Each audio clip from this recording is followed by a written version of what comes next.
Captain Veltara floated in the center of her ship's bridge, her 4 delicate arms moving across the crystal control panels with desperate speed. The beautiful blue glow that normally filled the bridge of the research vessel Harmony's Edge had dimmed to a sickly yellow. Warning sounds echoed through the corridors as her crew worked frantically to repair their dying ship. "Captain, the main power core is failing," said her science officer, SCI, his voice trembling with fear. His normally bright blue skin had turned pale with worry. "We have maybe 6 hours before life support stops working completely." Veltara closed her large silver eyes and tried to stay calm. They had been so excited about this mission. The Zilithian Council of Sciences had chosen her crew to study the strange energy readings coming from the Kepler sector. It was supposed to be a simple research trip. They would collect data, take samples, and return home with new knowledge to share with the Galaxy. Instead, they were going to die. The engine explosion 3 days ago had torn a massive hole in their ship side.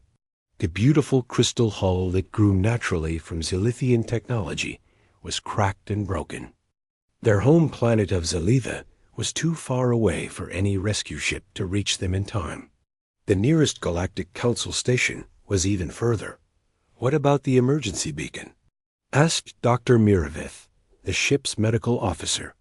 She was tending to 2 crew members who had been hurt in the explosion. "Can we send a distress call?"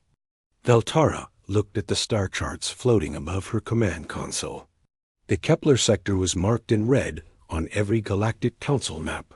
It was labeled as dangerous space, home to the most feared species in the galaxy. The humans. The Deathworlders. Everyone in civilized space knew the stories about humans. They came from a planet so horrible that it had turned them into living weapons. Their world had poisonous air, deadly weather, and creatures that existed only to kill and eat each other. The humans who survived this nightmare planet had spread across the stars like a plague of violence. The Galactic Council meetings always became quiet when human representatives entered the room. These beings were tall and strong, with strange hair on their heads and fierce eyes that seemed to look right through you. They wore dark clothing and carried weapons even to peaceful meetings. Their ships were black and covered in guns. They called themselves the Human Defense Force, but everyone knew they were really an army of conquest. Other species whispered that humans enjoyed fighting. They said humans would attack anyone, even each other, just for fun. The stories told of human warriors who laughed while fighting, who became stronger when they were hurt, and who never surrendered even when facing certain death. The worst part was that humans came from what they called a death world. Their planet Earth was so dangerous that it had created the most violent species anyone had ever seen. The Galactic Council had tried to avoid contact with humans whenever possible, but the humans kept expanding into new areas of space. They seemed to enjoy going to the most dangerous places in the galaxy, places where normal civilized beings would never survive. The Kepler sector was one of those places. It was filled with radiation storms, asteroid fields, and space pirates. Only humans were crazy enough to patrol this area of space. If Veltara sent a distress signal, only humans would receive it. "Captain," said her engineer, Torgin, "the hull breach is getting worse. We need to make a decision soon." Veltara looked at her crew. There were 12 Zilithians on this ship, all of them brilliant scientists and explorers. They had devoted their lives to learning and discovery. They had never hurt anyone. They had never fought a war. The Zilithian people were known throughout the galaxy as peaceful beings who shared their knowledge freely with all species. Now they were going to die because their ship had broken down in the wrong place. "Servin," she called to her communications. "Officer, can you send a general distress signal on all frequencies?" Servin S. tentacles moved nervously as he worked at his station. Yes, Captain, but the only ships in this area belong to the humans. Are you sure about this? Veltara was not sure at all. Every story she had heard about humans made them sound like monsters. They were supposed to be cruel and violent. They conquered other planets and took what they wanted by force. They had weapons that could destroy entire cities and ships that could blow up moons. But what choice did she have? Her crew was dying. The ship's air was getting thin and the temperature was dropping as their power failed. In a few hours, they would all be dead anyway. Send the signal, she said quietly. Servan began typing on his crystal keyboard.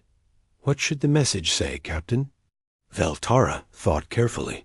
She had learned some basic galactic standard, this language that most species use to communicate with each other. She knew that humans understood this language, even though they preferred to speak their own strange words. Keep it simple, she said. Medical emergency. Crew dying. Send our coordinates.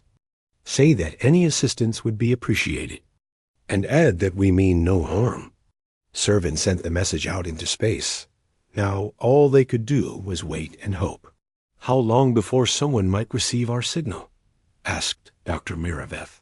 If there are any human ships patrolling this sector, they should pick up our transmission within an hour, Servan replied. But Captain, what if they decide to attack us instead of helping? It was a good question. Why would humans help strangers?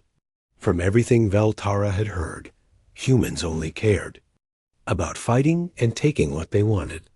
They were predators who had turned space travel into a weapon. I don't know, Veltara admitted.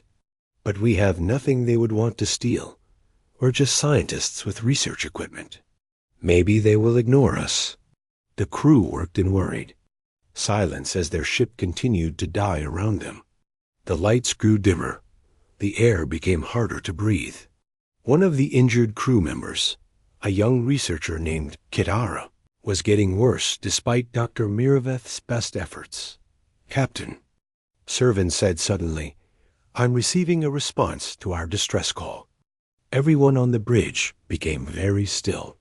Veltara felt her heart's beating faster. What does it say? Servan read the message carefully. It says, Alien vessel, this is Commander Martinez of the Human Defense Force. We are coming to your location. Get ready to receive medical help. Do not be afraid. The bridge was completely quiet. Veltara stared at the message floating in the air above Servan's station. Do not be afraid. Why would a human warrior tell them not to be afraid? How long until they arrive? She asked. Based on their transmission source, about 4 hours, Captain. 4 hours. They had maybe 6 hours of life support left. If the humans were coming to help them, they would arrive just in time. If the humans were coming to capture or kill them, it didn't matter anymore. They would be dead soon anyway. Veltara made an announcement to her crew over the ship's communication system. Everyone, we have received a response to our distress call. A human ship is coming to help us. I know this is frightening, but it's our only chance. Stay calm and continue working to keep our ship running as long as possible. As she floated in her command chair, Veltara wondered what would happen when the humans arrived. Would they really try to help, or were the stories about their violence true? Soon she would find out if the most feared warriors in the galaxy had any mercy. For a ship full of dying scientists. Commander Jake Martinez was drinking his morning coffee when the distress signal came through the speakers of his patrol ship. He had been staring out at the empty space of the Kepler sector, watching for pirates and smugglers who liked to hide in the dangerous asteroid fields. It was boring work, but someone had to do it. The Iron Wolf was not a big ship, but it was tough and well-armed. Jake had been commanding patrol vessels for 8 years. Ever since the war with the Centauri pirates ended, he was good at his job, and his crew trusted him completely. Commander, we're getting a distress call on all frequencies, said Lieutenant Amy Foster from her communications station. She was young but smart, and Jake had trained her personally. It's not in any language I recognize. Jake set down his coffee mug and walked over to Amy's station. Let me hear it. A message played through the bridge speakers. Jake listened to the strange musical sounds that he assumed was alien speech, followed by broken words in Galactic Standard. The voice sounded scared and desperate. Can you clean up the translation? Jake asked. Amy worked at her computer for a few minutes. Yes, sir. I think I have it. The message says, medical emergency. Crew dying. Coordinates attached. Any assistance appreciated. We mean no harm. Jake read the coordinates on Amy's screen. The alien ship was only 3 hours away at full speed. He had never received a distress call from an unknown species before. Usually, the only aliens in this sector were either pirates trying to attack human ships or smugglers running illegal goods. Sir, what should we do? Asked Lieutenant Ben Carter from the weapons station. Ben was a good tactical officer who had served with Jake for 5 years. We're supposed to report contact with unknown aliens to Fleet Command and wait for orders. Jake knew the regulations. First contact with a new alien species was supposed to be handled by diplomats and scientists, not patrol ship commanders. But this was not a first contact situation. This was a medical emergency. Amy, run a full scan on their ship, Jake ordered. I want to know what we're dealing with. Amy worked at her sensors. Commander, their ship is small, about the size of a research vessel. I'm reading life signs for 12 beings, but they're very weak. The ship has major damage to its hull and power systems. They're not going to last much longer. Any weapons? Asked Ben. No, sir. No weapons at all. It looks like a pure science ship. Jake walked to the center of the bridge and thought about his options. He could follow regulations and call for instructions from Fleet Command. By the time the message reached headquarters and a response came back, the aliens would be dead. Or he could respond to the distress call himself and probably get in trouble with his superiors later. Lisa, get up here, Jake called to the ships. Doctor over the communication system, Dr. Lisa Park, arrived on the bridge a few minutes later. She was the best doctor Jake had ever worked with, and she had saved many lives during their patrols. What's the situation, Jake? Jake explained about the distress call and the dying aliens. Lisa listened carefully and then looked at the sensor. Readings on Amy's screen. These life signs are very strange, Lisa said. I've never seen anything like them. But if they're dying from some kind of poisoning or system failure, I might be able to help them. Our medical supplies are designed to work on different alien biologies. What do you think, Doc? Should we risk it? Lisa looked at Jake with serious eyes. Jake, I became a doctor to save lives. I don't care if they're human, alien, or something else entirely. If they're dying and we can help them, we have to try. Jake made his decision. Amy, send a response to their distress call. Tell them we're coming to help. Amy began typing. What exactly should I say, Commander? Jake thought for a moment. The aliens had said they meant no harm, which suggested they were afraid. That made sense. Most species in the galaxy were terrified of humans. Jake had heard the stories that other aliens told about them. Humans were supposed to be violent monsters who conquered planets and enslaved other species. Tell them, alien vessel, this is Commander Martinez of the Human Defense Force. We are coming to your location. Get ready to receive medical help. Do not be afraid. Amy sent the message and then looked at Jake with surprise. Sir, why did you tell them not to be afraid? Because they probably are afraid, Jake said simply. Most aliens think we're going to attack them. Ben laughed from his station. Well, can you blame them? We do have a reputation for being pretty tough. There's a difference between being tough and being cruel, Jake replied. Set course for those coordinates, maximum speed. The Iron Wolf turned and began accelerating toward the alien ship. Jake called his senior staff to the bridge for a quick meeting. Along with Amy, Ben, and Lisa, he gathered Chief Engineer Danny Rodriguez and Security Chief Kate Sullivan. "All right, everyone," Jake began. "We're responding to a distress call from an unknown alien species. Their ship is badly damaged, and their crew is dying. Lisa thinks she might be able to help them medically. What do we know about them?" asked Kate. She was responsible for ship security and always worried about potential threats. "They appear to be scientists with no weapons," Jake replied. "Their message said they mean no harm, and their ship confirms that." "This looks like a genuine emergency." Danny raised his hand. "Commander, what if this is some kind of trap? Pirates have used fake distress calls before." "That's always possible," Jake admitted. "But pirates usually have weapons and try to lure us to places where they can ambush us. This ship is alone, damaged and defenseless. If it's a trap, it's a pretty bad one." Lisa spoke up. "Jake, I've been thinking about their biology. The sensor readings show that these beings are very different. From humans, they might be more fragile than us. What kills them might not even affect us." "What do you mean?" asked Amy. "Well, humans evolved on a pretty dangerous planet. We can survive in conditions that would kill most other species. Our immune systems are stronger, our bodies can handle more radiation and toxins, and we heal faster from injuries. These aliens might be dying from something that wouldn't even make us sick." Jake nodded. "That's what I'm hoping. If we can help them without putting ourselves in danger, then we should definitely try." "What if they don't trust us?" asked Kate. "I mean, if they're scared of humans, they might not want our help. Then we'll have to convince them that we're here to help, not hurt them," Jake said.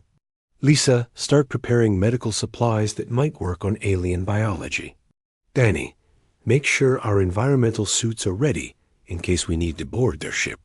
Kate, I want security teams on standby, but keep weapons powered down. We don't want to look threatening." "Yes, sir," they all replied. Jake returned to his command chair and watched the stars move past on the main screen. In 2 hours, they would reach the alien ship. He hoped they would arrive in time to save the crew. He also hoped that these aliens would give humans a chance to prove that the scary stories about them weren't entirely true. "Commander," Amy said from her station, "I've been thinking about their message. They said they mean no harm. Why would they say that unless they were really scared of us?" "Probably because they've heard the same stories about humans that everyone else has," Jake replied. "Stories about how we're violent and dangerous. But we're not like that," Amy said. "I mean, we fight when we have to, but we don't attack innocent people." "I know that, and you know that," Jake said. "But they don't know that. To them, we're probably the scariest thing in the galaxy." Ben turned around in his chair. "Maybe this is our chance to change their minds about us." Jake smiled. "Maybe it is, Ben. Maybe it is." The Iron Wolf continued its race through space toward the dying alien ship, carrying a crew of humans who were determined to prove that sometimes the galaxy's most feared warriors could also be its greatest heroes. The Iron Wolf arrived at the coordinates exactly 3 hours after receiving the distress call. Commander Jake Martinez stood on the bridge and stared at the alien ship on his main screen. He had never seen anything like it. The Harmony's Edge looked more like a work of art than a spaceship. Its hull was made of some kind of crystal that glowed with soft blue light. The ship had smooth, flowing curves instead of the sharp angles that human ships used. It was beautiful, but Jake could see the terrible damage. A huge crack ran along one side, and pieces of crystal were floating in space around the ship. "My God," whispered Amy Foster from her communication station. "It's gorgeous." "And dying," added Dr. Lisa Park, who had come to the bridge to observe. Their approach. Life support readings are critical. We need to get medical help to them right away. Jake opened a communication channel to the alien ship. Alien vessel, this is Commander Martinez. We are here to help you. Do you need us to come aboard your ship? The response came quickly. The voice was musical and soft, speaking in broken. Galactic Standard. Commander Martinez, this is Captain Veltara. We are grateful for your response. Our crew is very sick. We need medical assistance urgently. But we must warn you, our ship's atmosphere may be dangerous to your people. Lisa stepped forward. Jake, let me talk to them. Captain Veltara, this is Dr. Lisa Park, Chief Medical Officer of the Iron Wolf. Can you describe the medical emergency your crew is facing? There was a pause before Veltara replied. Dr. Park, 3 days ago, our engine exploded. The explosion released toxic chemicals into our air system. Our people are poisoned. 2 of my crew are unconscious. The others are getting weaker. Lisa looked at Jake and nodded. Commander, I need to get over there with a medical team. From what she's describing, this might be something we can treat. Are you sure it's safe? Jake asked. We'll wear full environmental suits, Lisa replied. If their air is poisoned, our suits will protect us. And if I'm right about human biology being tougher than theirs, what's killing them might not even affect us. Jake made his decision. Captain Veltara, we are sending a medical team to your ship. Dr. Park and 2 assistants will come aboard to help your crew. Is this acceptable? Another pause. Commander Martinez, we are very grateful, but we must ask. Will your people harm? You? We have heard stories about humans. Jake felt sad when he heard the fear in the alien captain's voice. Captain Veltara, I give you my word as an officer of the Human Defense Force. We are here to help you, not hurt you. Dr. Park is a healer. She has sworn an oath to save lives, not take them. We accept your help, Commander. We have no choice. Without assistance, all of my crew will be dead within 2 hours. Jake turned to his crew. Lisa, take Danny Rodriguez and Kate Sullivan with you. Danny can help with any technical problems, and Kate is trained in alien biology. Go get suited. Up. 20 minutes later, Jake watched on his screen as a small shuttle left the Iron Wolf and flew toward the alien ship. He had never been more nervous in his life. This was true first contact with an unknown species, and he was responsible for how it went. Commander, said Ben Carter from the weapons station, I'm picking up something on long-range sensors. Multiple. Ships approaching this location. They're still far away, but they're coming fast. Jake felt his stomach drop. Can you identify them? Ben worked at his station for several minutes. Sir, the signatures match Vorthic Dominion warships. A lot of them. Maybe 50 or more. Jake cursed under his breath. The Vorthic were one of the most dangerous species in the galaxy. They were raiders and slavers who attacked anyone they thought was weak. If they had detected the alien distress signal, they were coming to capture or kill whoever had sent it. How long before they get here? Jake asked. About 18 hours at their current speed, Ben replied. Jake opened a communication. Channel to Lisa's medical team. Dr. Park, we have a problem. Hostile forces are approaching this location. How long do you need to treat the aliens? Lisa's voice came through the radio clearly. Jake, I'm aboard their ship now, and it's incredible. These beings are like nothing I've ever seen. They're beautiful, peaceful, and completely helpless. Their biology is so delicate that what's poisoning them would barely give a human a headache. How long, Lisa? I can treat the poisoning in about 4 hours, but their ship is badly damaged. They can't travel anywhere until repairs are made. Jake thought quickly.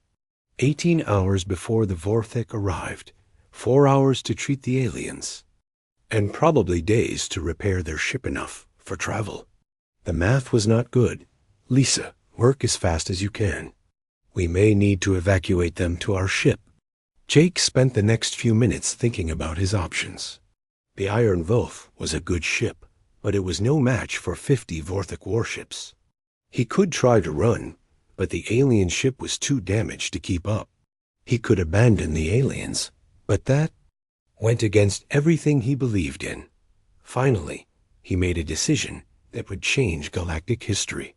Amy, open a communication channel on all Human Defense Force frequencies. Emergency priority. Amy looked surprised. Sir, that will reach every human ship in 3 sectors. That's what I want, Jake replied. He took a deep breath and began speaking. This is Commander Jake Martinez of the patrol ship Iron Wolf. I am requesting immediate assistance from any available ships. We have encountered a peaceful alien species whose ship is damaged and crew is dying. We are providing medical assistance, but a large Vorthok force is approaching our position. Estimated time of arrival 18 hours.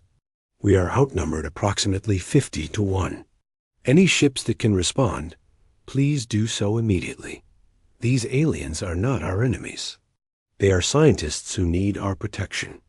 Jake ended the transmission and waited. He didn't expect much of a response. Most patrol ships were too far away to help, and the big military fleets were stationed near human colonies. Commander, Amy said, her voice full of excitement, I'm getting responses to your distress. Call. The first response came from Captain Rachel Torres of the battleship Thunderstrike. Martinez, this is Torres. Received your call. We're 8 hours out with a full battle group. Hold your position. Then Admiral Sam Wright of the carrier Valkyrie responded. Right here. Bringing 3 carriers and escort fleet. ETA 16 hours. Captain Tony Morrison of the Dreadnought Warhammer was next. Morrison responding. Nobody threatens civilians on our watch. We're coming. More and more responses flooded in. Ships Jake had never heard of, from all over human space. Military vessels, armed merchant ships, even private citizens with small armed ships. All of them saying the same thing. They were coming to help. Ben Carter looked up from his station with amazement. Commander, I count over 200 ships responding to your call, and more are still coming in. Jake couldn't believe it. He had sent out a call for help, expecting maybe a few ships to respond. Instead, it seemed like the entire human fleet was coming to protect a ship full of aliens they had never met. Amy, send a message to Captain Veltara. Tell her that help is coming, and we will protect her ship. Meanwhile, aboard the Harmony's Edge, Dr. Lisa Park was discovering just how different the 2 species were. The Zilithians were gentle, artistic beings who had never known war or violence. They were amazed that the humans were risking their lives to help complete strangers. Captain Veltara, still weak from the poisoning, but recovering thanks to Lisa's treatment, asked the question that was on every Zilithian's mind. Dr. Park, why are your people helping us?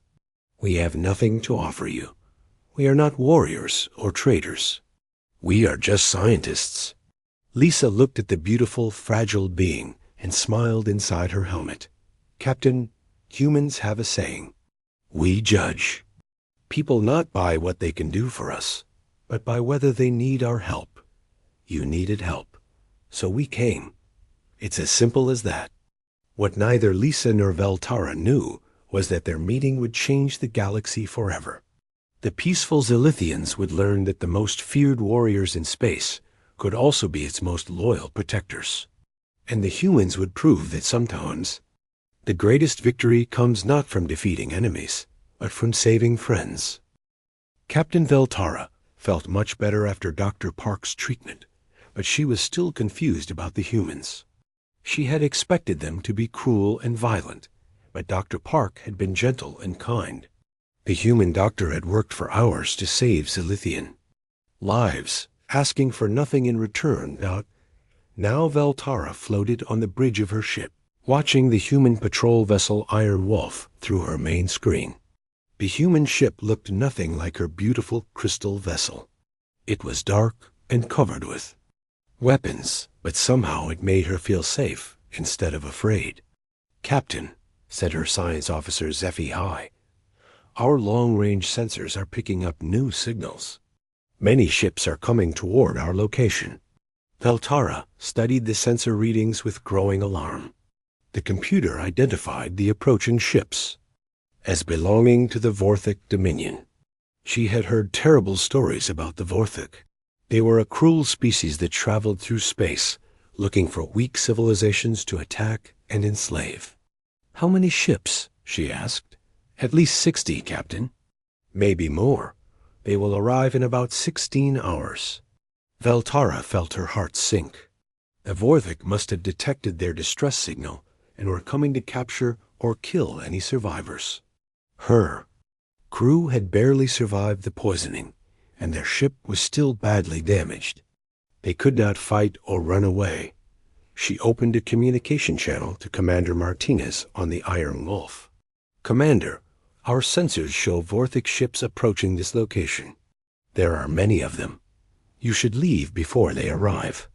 We are grateful for your help, but we cannot ask you to die for us."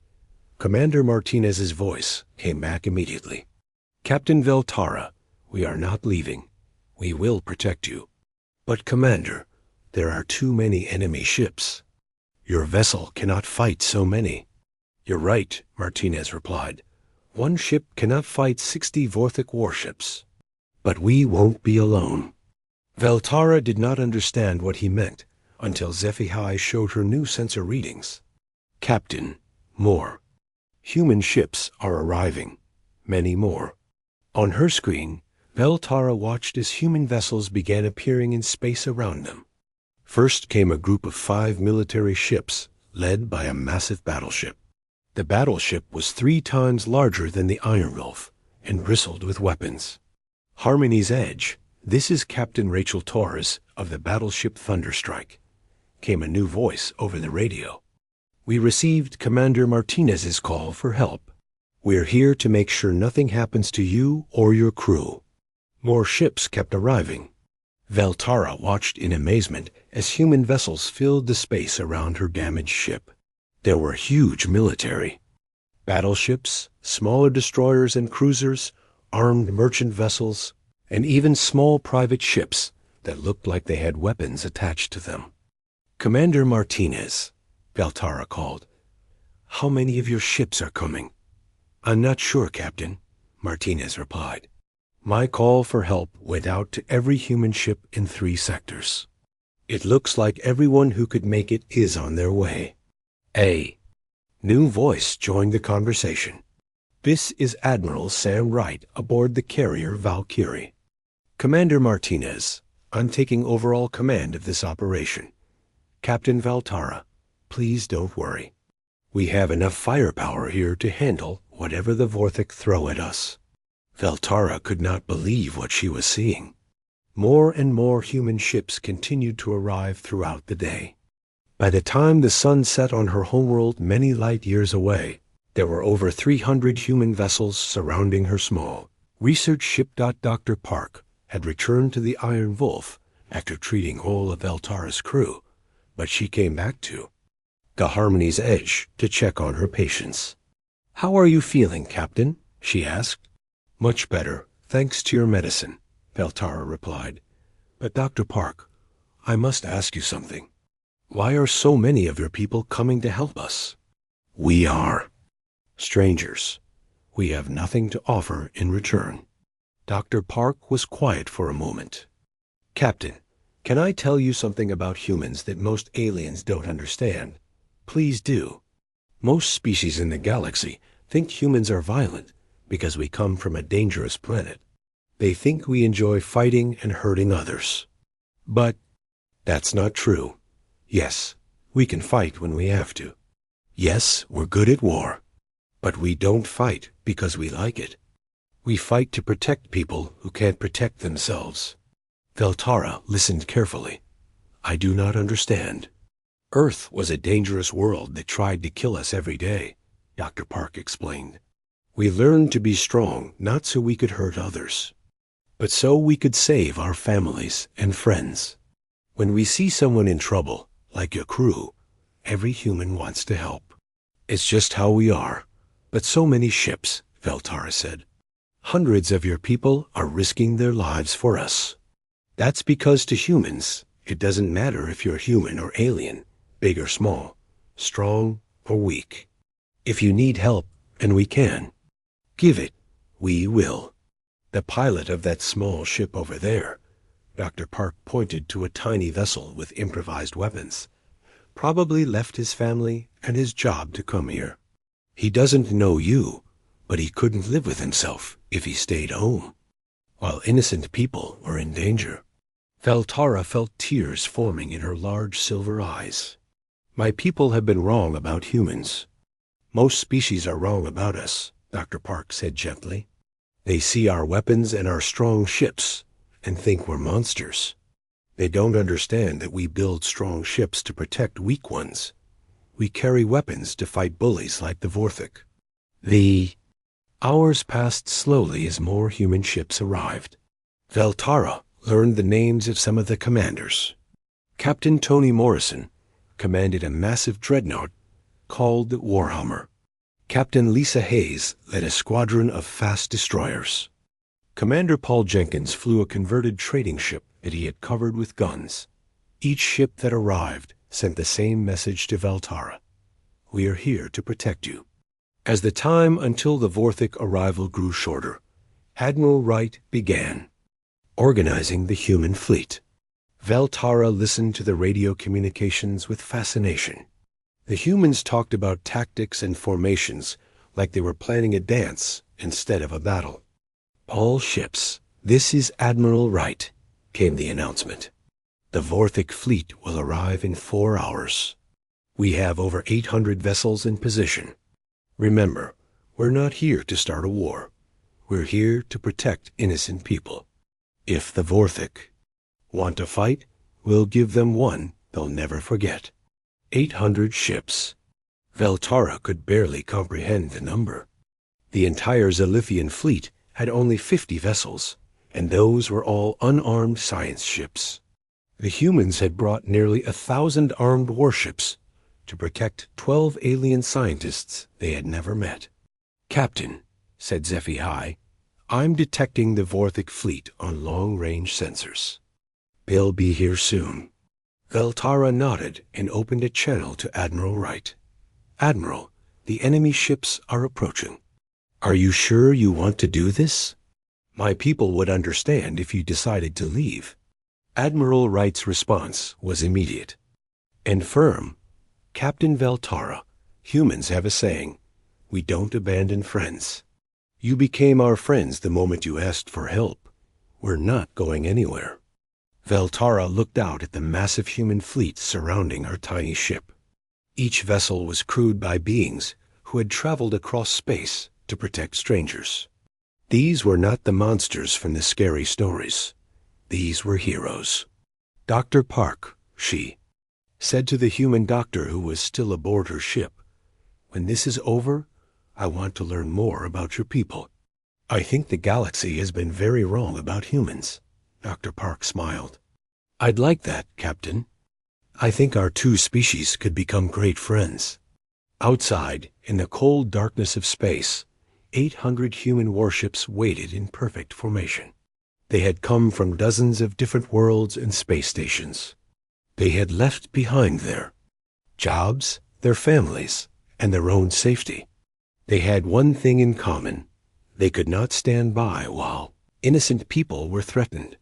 The Vorthik Dominion was about to discover that sometimes the most feared predators in the galaxy were also its greatest protectors. The Vorthik fleet arrived in the Kepler sector, expecting to find easy prey. War Master Crexton stood on the bridge of his flagship, the Bone Crusher, and looked forward to capturing a defenseless alien ship. The Vorthik were raiders who attacked weak civilizations and sold the survivors as slaves. They had been following the distress signal for hours, planning to take whatever they found. Crexton was a massive creature covered in thick black scales. His 4 arms ended in sharp claws, and his mouth was full of pointed teeth. Like all Vorthik, he enjoyed causing pain and fear. He commanded 60 warships filled with warriors who lived for battle and conquest. "War Master," said his second in command, "we are approaching the coordinates where the distress signal came from." "Good," Crexton replied with a cruel smile. "What do our sensors show?" "Sir, there is a small damaged ship at the location. It appears to be defenseless." Crexton laughed. "Perfect. We will capture the ship and take the crew as slaves. This will be easy." But when the Vorthik fleet dropped out of faster-than-light travel, Crexton's smile disappeared. What he saw in front of him was not a single helpless ship. Instead, he faced the largest military fleet he had ever seen in his life. Over 1,000 human ships filled the space around the alien vessel. There were massive battleships, longer than entire city blocks, aircraft carriers that could launch hundreds of fighters, destroyers bristling with weapons, and cruisers designed for long-range combat. Mixed in with the military vessels were armed merchant ships, converted civilian craft, and even small private vessels that had been fitted with weapons. "What is this?" Crexton roared at his crew. Where did all these ships come from? His tactical officer worked frantically at his station. "Sir, they appear to be human vessels. All of them are armed and ready for battle." Crexton felt fear. For the first time in years. The Vorthik had fought humans before, but never more than a few ships at a time. This was an entire armada. He had 60 warships. The humans had over 1,000. A communication signal came from the human fleet. "Vorthik vessels, this is Admiral Sam Wright of the Human Defense Force. You are threatening beings under our protection. Leave immediately or face the consequences." Crexton considered his options. He could retreat and lose face in front of his warriors, or he could attack and probably die. But he was Vorthik, and Vorthik never backed down from a fight. "Human Admiral," Crexton replied, "these aliens sent a distress signal. They are weak and defenseless. By the laws of space, they belong to whoever finds them first. We claim them as slaves." Admiral Wright's response was cold and final. "No alien under human protection will ever be enslaved. You have 1 minute to turn around and leave. This is your only warning." Crexton looked at his fleet and made his decision. "All ships prepare for battle. We will show these humans that the Vorthik fear no one." Aboard the human flagship Valkyrie, Admiral Wright shook his head sadly. "They want to do this the hard way. All ships, battle stations. Protect the alien vessel at all costs." Captain Veltara watched from her repaired bridge as the 2 fleets faced each other. She had never seen a space battle before. Her people were peaceful scientists who had never fought a war. The sight of so many weapons preparing to fire terrified her. "Dr. Park," she called to the human doctor who had stayed aboard her ship. "Will your people be all right? There are so many enemy ships." Dr. Park looked at the tactical display and smiled. "Captain, I've seen human military forces in action before. The Vorthik are tough fighters, but they've never faced anything like this." The battle began when the Vorthik opened fire. Their ships launched missiles and energy beams at the human fleet. But the humans were ready. Thousands of defensive guns shot down the Vorthik missiles before they could hit their targets. The human ship's armor absorbed the energy weapons without serious damage. Then the humans returned fire. The difference was immediately obvious. The Vorthik fought like individual warriors, each ship attacking on its own. The humans fought like a single organism. Their ships moved in perfect formation, supporting each other and covering each other's weaknesses. Captain Rachel Torres led her battleship squadron in a flanking attack that caught the Vorthik by surprise. Her massive guns tore through 3 enemy ships in the first minute of fighting. Captain Tony Morrison's dreadnought Warhammer charged straight into the enemy formation, its thick armor shrugging off Vorthic weapons, while its guns destroyed everything in front of it. But what amazed Veltara most were the smaller ships. Commander Paul Jenkins, in his converted trading vessel, Lucky Strike managed to destroy a Vorthic cruiser twice his size using clever tactics and precise shooting, even civilian. Pilots who had never fought in a real battle before were holding their own against experienced Vorthic warriors. "How are they so good at this?" Veltara asked Dr. Park. "Humans have been fighting for thousands of years," Dr. Park explained. "Not because we like war, but because our planet forced us to become good at it. We learned to work together or die. Alone. Every human ship out there is part of a team." The Vorthic fleet was falling apart. Their ships were designed to attack weak targets, not fight against superior numbers and tactics. War Master Krex then watched in horror as his proud fleet was systematically destroyed. "Sir," his tactical officer reported, "we've lost half our ships. The humans are too strong. We need to retreat," but it was too late. The human fleet had surrounded the remaining Vorthic vessels. There would be no escape. Admiral Wright opened a communication channel to the surviving Vorthic ships. "Vorthic vessels, surrender now, and your crews will be treated as prisoners of war. Continue fighting, and you will be destroyed." Krexthan knew he was beaten, but his pride would not let him surrender. All ships fight to the death. Show these humans that Vorthic warriors never give up. The final phase of the battle lasted only 10 minutes. The remaining Vorthic ships fought bravely, but they were hopelessly outnumbered and outgunned. One by one, they were destroyed or disabled. Krexthan's flagship was the last to fall. As his ship exploded around him, his final transmission was a warning to his empire. The Deathworlders fight not for conquest, but for honor. Beware the humans who protect strangers. When the battle ended, space was filled with the wreckage of the Vorthic fleet. Not a single human ship had been destroyed, though several had been damaged. The alien research vessel, Harmony's Edge, floated safely in the center of the human formation, completely untouched. Veltara could barely speak. "Dr. Park, your people just fought an entire fleet to protect us. 12 scientists they had never met before today." "That's what humans do," Dr. Park said simply. "We protect those who need protection." Admiral Wright's voice came over the communication. "System, Captain Veltara, the threat has been eliminated.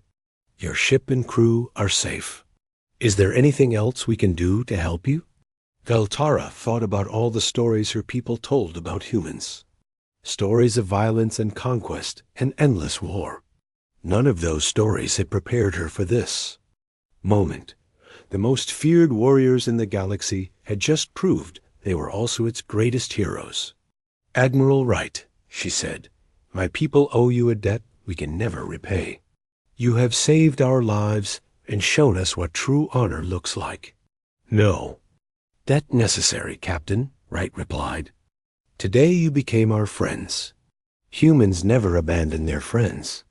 Around the battlefield, human ships began rescue operations to save any surviving Vorthic crew members. Even after the enemy had tried to enslave innocent aliens, the humans would not let them die in space. Veltara realized that this, more than anything else, showed her what humans were really like. They were not monsters. They were guardians. The news of the Battle of Kepler Sector would spread across the galaxy in the coming days. Every civilization would hear the story of how 1,000 human ships answered the call to protect 12 alien scientists. The galaxy's understanding of humanity would change forever. But for now, Veltara simply floated on her bridge and watched the human fleet as they checked on her crew and began repairs to her ship. She had learned that the most important thing about humans was not how well they could fight, but how far they would go to help others. The Deathworlder Armada had not come to conquer. They had come to save lives. And in doing so, they had proved that sometimes the greatest strength comes not from the ability to destroy, but from the willingness to protect. 3 days after the battle, Captain Veltara stood on the observation deck of her repaired ship and watched human engineering teams finishing the last repairs to the Harmony's edge. The crystal hull had been carefully mended using both human technology and Zilithian techniques. Her ship was now stronger than it had ever been. The human fleet still surrounded her vessel, but now it felt like protection instead of threat. Admiral Wright had insisted on staying until the Zilithians were completely safe and ready to travel home. Many of the human ships had also stayed, their crews working together to help repair the alien vessel. Dr. Lisa Park had become a frequent visitor to the Harmony's edge. She was fascinated by Zilithian medical knowledge, and Veltara's crew was eager to learn about human biology. The two species had discovered that they could help each other in ways neither had imagined. "Captain," said SCI, approaching Veltara with a communication pad, "we have received messages from across the galaxy. Word of what happened here has spread to every civilized world." Veltara read the messages with growing amazement. The Galactic Council wanted to hold an emergency session to discuss the events at Kepler Sector. Dozens of alien species were requesting meetings with human representatives. Some messages were from governments, others from individual beings who simply wanted to thank the humans for their actions. "There's something else, Captain," SCI continued. "The Vorthic Empire has sent an official message. They are withdrawing from this sector of space and requesting a peace treaty with the Human Defense Force."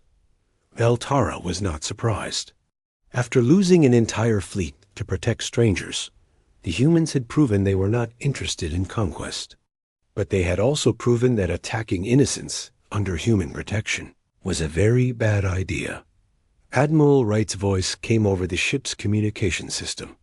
"Captain Veltara, could you please join me on my flagship? I have something important to discuss with you." An hour later, Veltara floated in the conference room of the Valkyrie, surrounded by human military officers. She still felt nervous around so many warriors, but she now knew they would never hurt her. "Captain," Admiral Wright began, "what happened here has changed everything. The galaxy is watching to see what humans and Zilithians do next. I want to propose something that I think could benefit both our peoples." "What do you have in mind, Admiral?" Veltara asked. "We want to establish a joint research station here in the Kepler sector, a place where humans and Zilithians can work together, sharing knowledge and protecting this region of space. Your people are brilliant scientists. Our people are good at keeping scientists safe."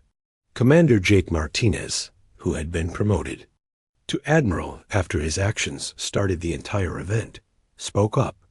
"Captain, we've learned a lot about each other in the past few days. Your people know things about science and medicine that could help us. Our people know things about defense and survival that could help you." Veltara thought about the proposal. A joint station would be the first time in galactic history that humans and another species had worked together as true partners. "What would this station do?" Dr. Park answered. "Medical research, mostly. Your people's knowledge of biology, combined with human adaptability, could lead to treatments for diseases that affect dozens of species. We could also study dangerous regions of space that only humans are tough enough to explore. And protection," added Captain Rachel Torres. "Any species that wants to attack peaceful researchers would have to go through the Human Defense Force first." Veltara made her decision. "I will recommend this proposal to the Zilithian Council of Sciences. I believe they will be very interested."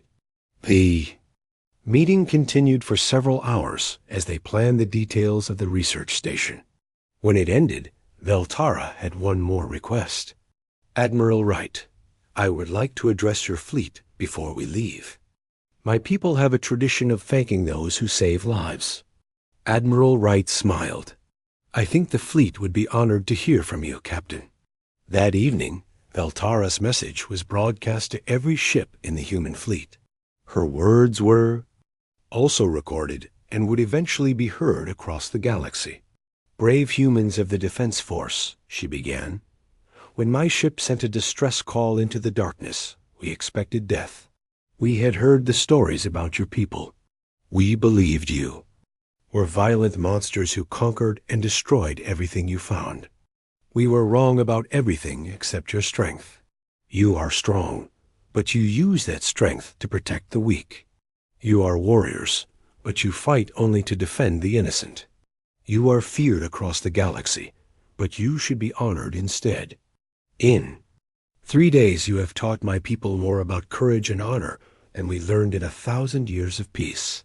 You risked your lives for strangers. You fought an entire enemy fleet to protect 12 scientists you had never met. You asked for nothing in return except the chance to help. The Silithian people will never forget what you have done. We will tell our children and our children's children about the day the most feared warriors in the galaxy became our greatest. Friends, you call yourselves the Human Defense Force, and now we understand what that truly means. You do not defend only human lives. You defend all life. You do not protect only human worlds. You protect anyone who needs protection. The galaxy has been wrong about humanity. You are not conquerors. You are guardians. You are not destroyers.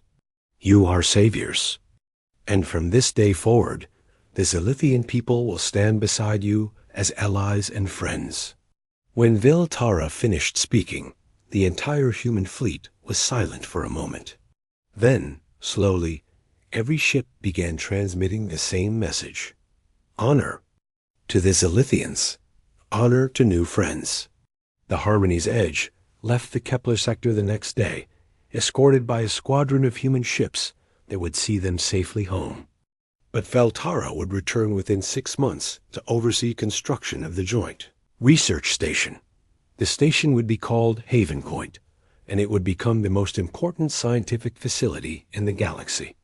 Zilithian researchers and human engineers would work together to develop new medicines, better spacecraft, and technologies that would benefit dozens of species. More importantly, Haven Point would become a symbol of what was possible when different species worked together instead of fighting each other. Other civilizations began sending their own scientists to learn and contribute. The Kepler sector, once considered the most dangerous region of space, became a center of learning and cooperation. The events at Kepler sector changed galactic politics forever. The Kepler Doctrine became official human policy. Any distress call received by human forces would be answered, regardless of the species or danger involved.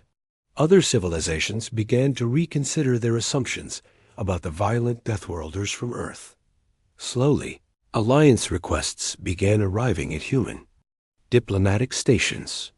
Species that had once feared humanity now sought their friendship. The galaxy learned that sometimes the most fearsome predators make the most loyal friends. Jake Martinez, now Admiral Martinez, became the first commander of Haven Point.